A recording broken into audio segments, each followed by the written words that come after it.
बच्चों, आज हम पढ़ेंगे अर्थव्यवस्था अर्थशास्त्र की पुस्तक का दूसरा पाठ भारतीय अर्थव्यवस्था के क्षेत्रक। तो क्षेत्रक क्या है? हम अपने चारों तरफ बहुत सारी गतिविधियां होते हुए देखते हैं। उन गतिविधियों को हम 3 वर्गों में बांट सकते हैं। तो वही अर्थव्यवस्था के क्षेत्रक हैं। प्राथमिक क्षेत्रक, द्वितीयक क्षेत्रक और तृतीयक क्षेत्रक। प्राथमिक क्षेत्रक में उन गतिविधियों को रखा जाता है जो प्रकृति पर निर्भर हैं। जैसे जब उत्पादन प्रकृति पर निर्भर होता है तो उसे हम प्राथमिक क्षेत्र की गतिविधि कहते हैं। प्रा से प्राथमिक और प्रा से प्राकृतिक, ये याद रखने का तरीका है। तो जैसे कृषि, डेयरी, मत्स्य पालन, खनन तथा उत्खनन आदि। इसे कृषि एवं सहायक क्षेत्रक भी कहा जाता है। तो प्राथमिक क्षेत्रक को कृषि एवं सहायक क्षेत्रक कहा जाता है। फिर है द्वितीयक क्षेत्रक। द्वितीयक क्षेत्रक में प्राकृतिक उत्पादों को विनिर्माण प्रणाली के जरिए अन्य रूपों में परिवर्तित किया जाता है। वस्तुओं का उत्पादन मशीनों या मानव श्रम के द्वारा हो सकता है। जैसे गन्ना से चीनी बनाना, मिट्टी से ईंटें बनाना, कपास से कपड़ा बनाना आदि। इस प्रकार का काम उद्योगों से जुड़ा हुआ है, इसलिए इसे औद्योगिक क्षेत्रक भी कहा जाता है। तो द्वितीयक क्षेत्रक को औद्योगिक क्षेत्रक भी कहा जाता है और द्वितीयक क्षेत्रक में उत्पादन मशीनों और मनुष्य के श्रम पर निर्भर होता है। तृतीयक क्षेत्रक है। तृतीयक क्षेत्रक में किसी भी वस्तु का उत्पादन नहीं होता। यह प्राथमिक और द्वितीयक क्षेत्रक के विकास में मदद करता है, क्योंकि यह गतिविधियां वस्तुओं की बजाय सेवाओं का सृजन करती हैं, जैसे परिवहन, भंडारण, संचार आदि। इसलिए तृतीयक क्षेत्रक को सेवा क्षेत्रक भी कहा जा सकता है। तृतीयक क्षेत्रक में किसी भी वस्तु का उत्पादन नहीं होता, इसमें केवल सेवाओं का सृजन होता है, सेवा प्रदान की जाती हैं, इसलिए इसे सेवा क्षेत्रक भी कहा जाता है। ध्यान रखने वाली बात है कि प्राथमिक और द्वितीयक क्षेत्रक में उत्पादन होता है, लेकिन तृतीयक क्षेत्रक में कोई उत्पादन नहीं होता। तृतीयक क्षेत्रक केवल सेवा प्रदान करता है। सकल घरेलू उत्पाद किसी विशेष वर्ष में प्रत्येक क्षेत्रक द्वारा उत्पादित अंतिम वस्तुओं और सेवाओं के मूल्य का योग सकल घरेलू उत्पाद कहा जाता है। देश में जितनी वस्तुएं और सेवाओं का उत्पादन हुआ है, सबके मौद्रिक मूल्य को जोड़कर सकल घरेलू उत्पाद निकाला जाता है। अंतिम वस्तुएं वे वस्तुएं जो उपभोक्ता के उपभोग के लिए उपलब्ध होती हैं, जैसे चाय, चीनी, बिस्किट, पंखे, कूलर, एसी आदि। सकल घरेलू उत्पाद किसी देश की अर्थव्यवस्था की विशालता प्रदर्शित करता है। सकल घरेलू उत्पाद से ही किसी देश की अर्थव्यवस्था को हम नापते हैं कि अर्थव्यवस्था बड़ी है या छोटी है। भारत की जीडीपी 2024-25 में 331.03 लाख करोड़ है। 331.03 लाख करोड़ है। इस हिसाब से भारत विश्व की चौथी बड़ी अर्थव्यवस्था है। भारत में सकल घरेलू उत्पाद का मापन केंद्र सरकार के मंत्रालय द्वारा किया जाता है। कुल उत्पादन एवं रोजगार की दृष्टि से द्वितीयक क्षेत्रक सबसे महत्वपूर्ण हो गया है। वर्तमान में द्वितीयक क्षेत्रक रोजगार और उत्पादन की दृष्टि से महत्वपूर्ण है। सन 1973-74 में सबसे बड़ा उत्पादक क्षेत्रक प्राथमिक क्षेत्रक था, अर्थात कृषि से सबसे अधिक उत्पादन होता था, जबकि 2013-14 में सकल घरेलू उत्पाद में तृतीयक क्षेत्रक का सबसे अधिक योगदान है। भारत में तृतीयक क्षेत्रक इतना महत्वपूर्ण क्यों हो गया है? तो इसका उत्तर है, भारत में तृतीयक क्षेत्रक का महत्व बढ़ने के निम्नलिखित कारण हो सकते हैं। नंबर 1 है कुछ महत्वपूर्ण सेवाओं जैसे अस्पताल, शैक्षिक संस्थाएं, डाक, तार, रक्षा, परिवहन और बैंकिंग जैसी सेवाओं की जिम्मेवारी सरकार द्वारा उठाया जाना। दूसरा, कृषि एवं उद्योग के विकास से परिवहन, व्यापार, भंडारण जैसी सेवाओं का विकास होना। आय बढ़ने के साथ साथ रेस्टोरेंट, पर्यटन, शॉपिंग मॉल, निजी अस्पताल, व्यावसायिक प्रशिक्षण इत्यादि की मांग शुरू होना। विगत कुछ दशकों से सूचना और संचार प्रौद्योगिकी पर आधारित कुछ नवीन सेवाओं का महत्वपूर्ण और अपरिहार्य हो जाना।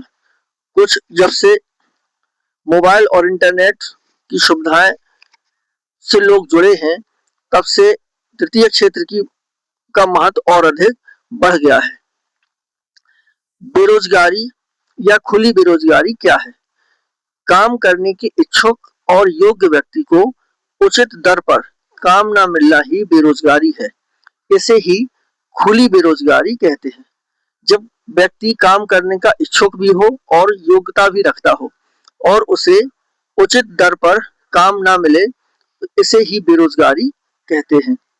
प्रच्छन्न बेरोजगारी, अल्प बेरोजगारी या छिपी हुई बेरोजगारी अथवा प्रच्छन्न बेरोजगारी किसे कहा जाता है? जब किसी एक ही काम को करने में आवश्यकता से अधिक लोग लगे हों और उनमें से यदि कुछ लोगों को हटा दिया जाता है तो भी उत्पादन में कोई अंतर नहीं आता। ऐसी स्थिति में लोग काम करते हुए प्रतीत होते हैं, परंतु प्रत्येक अपनी क्षमता से कम उत्पादन कर रहा होता है। ऐसी स्थिति को अल्प बेरोजगारी या छिपी हुई बेरोजगारी या प्रच्छन्न बेरोजगारी कहा जाता है। तो प्रच्छन्न बेरोजगारी क्या है?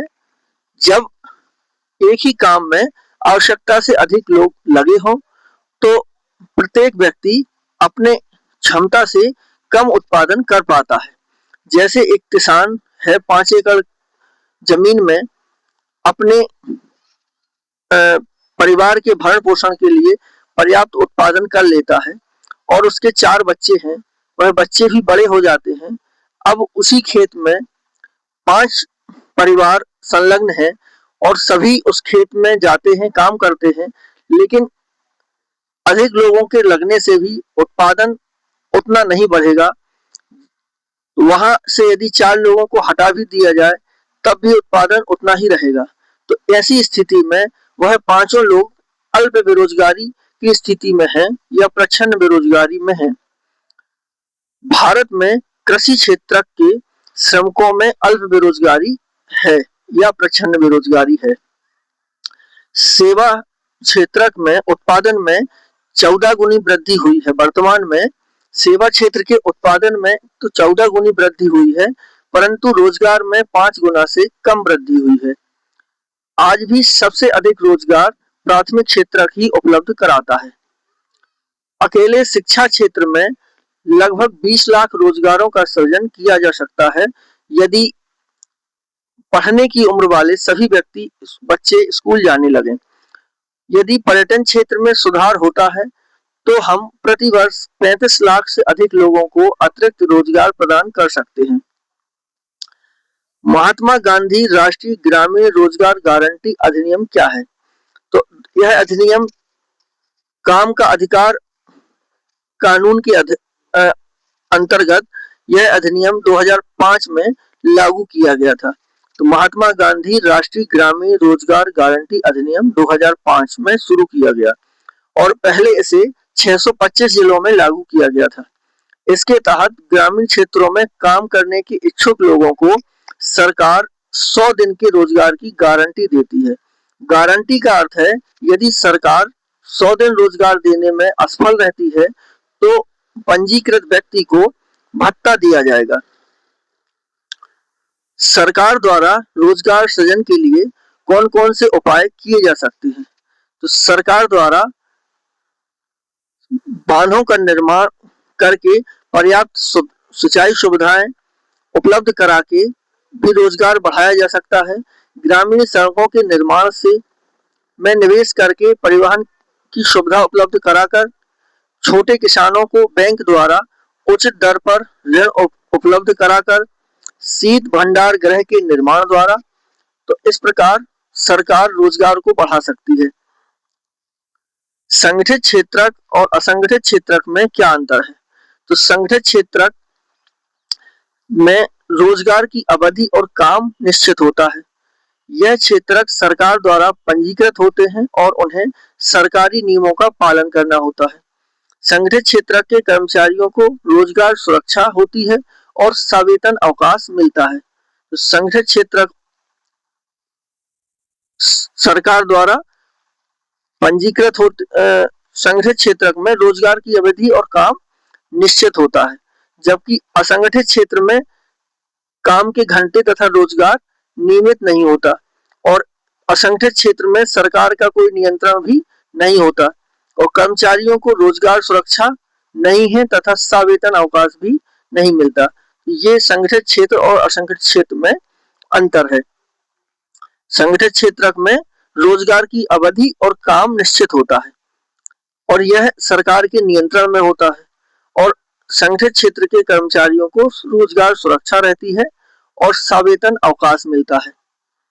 असंगठित क्षेत्र में सरकार का कोई नियंत्रण नहीं होता, इसमें काम के घंटे तथा रोजगार निश्चित नहीं होता और कर्मचारियों को रोजगार सुरक्षा नहीं है तथा सवेतन अवकाश भी नहीं मिलता। सार्वजनिक क्षेत्र, सार्वजनिक से अर्थ होता है सरकारी। सार्वजनिक शब्द जहां आता है उसका अर्थ है सरकारी। से में अधिकांश परिसंपत्तियों पर सरकार का स्वामित्व होता है और सरकार ही सभी सेवाएं उपलब्ध कराती है, जैसे रेलवे तथा डाकघर सार्वजनिक क्षेत्र के उदाहरण हैं।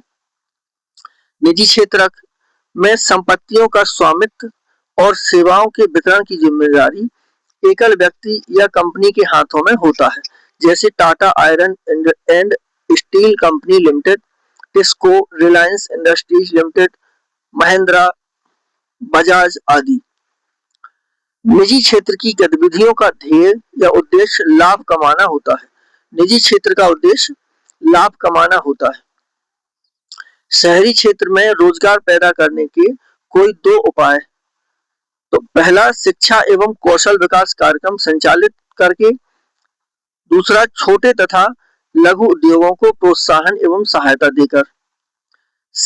कुछ प्रश्न जो किताब के पीछे दिए गए हैं उनको भी ध्यान देने योग्य है। सेवा क्षेत्र में रोजगार में उत्पादन के समान अनुपात में वृद्धि नहीं हुई है, ये खाली स्थान है। तृतीय क्षेत्र के श्रमिक वस्तुओं का उत्पादन नहीं करते, वह केवल सेवाओं का उत्पादन करते हैं, सेवाओं का सृजन करते हैं। संगठित क्षेत्र के अधिकांश श्रमिकों को रोजगार सुरक्षा प्राप्त होती है। भारत में बड़े अनुपात में श्रमिक असंगठित क्षेत्र में काम कर रहे हैं। कपास एक प्राकृतिक उत्पाद है और कपड़ा एक विनिर्मित उत्पाद है। तो कपास का उत्पादन प्राथमिक क्रिया है, जबकि कपड़े का उत्पादन द्वितीयक क्रिया है। प्राथमिक, द्वितीयक और तृतीयक क्षेत्र की गतिविधियां परस्पर निर्भर हैं, एक दूसरे पर निर्भर हैं या एक दूसरे के पूरक हैं। उद्योगों के स्वामित्व के आधार पर सार्वजनिक और निजी क्षेत्र का विभाजन है। जो सार्वजनिक और निजी में हम बंटवारा करते हैं वह उद्योगों के स्वामित्व के आधार पर करते हैं। एक वस्तु का अधिकांशतः प्राकृतिक प्रक्रिया से उत्पादन प्राथमिक क्षेत्र की गतिविधि है। जब प्राकृतिक प्रक्रिया से उत्पादन होता है उसको हम प्राथमिक क्षेत्र में रखते हैं। किसी वर्ष में उत्पादित सभी अंतिम वस्तुओं और सेवाओं के कुल मूल्य को सकल घरेलू उत्पाद कहा जाता है। वह कौन सी गतिविधियां हैं जिन्हें केवल सरकारी समर्थन से ही चलाया जाना संभव है? तो ऐसी कुछ गतिविधियां हैं जिन्हें केवल सरकार द्वारा ही चलाया जाना संभव है। कई ऐसी चीजें हैं जिनकी आवश्यकता समाज के सभी सदस्यों को होती है और जिन्हें निजी क्षेत्र उचित कीमत पर उपलब्ध नहीं करा सकते, तथा ऐसी क्रियाएं जिन पर व्यय करना सरकार की अनिवार्यता है, जैसे शिक्षा, स्वास्थ्य सुविधाएं, विद्युत, सिंचाई व्यवस्था और किसानों से समर्थन मूल्य पर गेहूं और चावल खरीदना और उपभोक्ताओं को कम दामों पर बेचना आदि ऐसी गतिविधियां हैं जिन्हें सरकारी समर्थन से ही की जरूरत पड़ती है। तो इस पाठ से जितने प्रश्न बन सकते हैं उन सभी बिंदुओं को समाहित कर लिया गया है और आशा है कि कोई भी प्रश्न छूटेगा नहीं। और ये महत्वपूर्ण है क्योंकि इससे 4 नंबर के प्रश्न आने हैं। धन्यवाद।